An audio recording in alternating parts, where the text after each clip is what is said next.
तर आपण सुरणाची साधी सोपी रुचकर भाजी कशी बनवतात ते पाहूया. सुरण स्वच्छ धुवून त्याचे मीडियम आकारात तुकडे करून घेतलेले आहेत.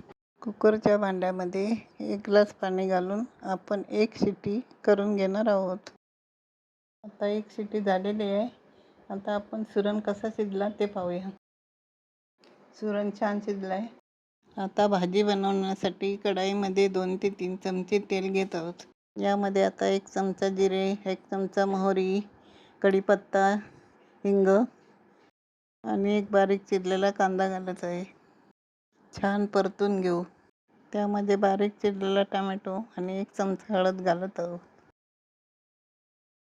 यामध्ये कांदा, खोबरं, आलं, लसूण यांचे वाटण घालून परतून घेऊ. यामध्ये घरगुती मालवणी मसाला 2 चमचे टाकत आहे. आता जे सुरण उकडून घेतलं होतं ते आपण फोडणीत टाकून परतून घेऊया. यामध्ये 5-6 कोकम टाकत आहे. चवीनुसार मीठ टाकत आहे. 1 ग्लास पाणी घालून भाजी मध्यम आचेवर 20 मिनिटे शिजायला ठेवू. आता आपली गरमागरम चविष्ट अशी सुरणाची भाजी तयार आहे. तुम्हाला आवडल्यास तुम्ही एकदा ही भाजी नक्की करून बघा.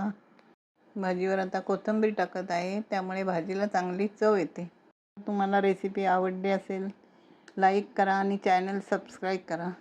पुन्हा भेटूया अशा छान रेसिपीसोबत.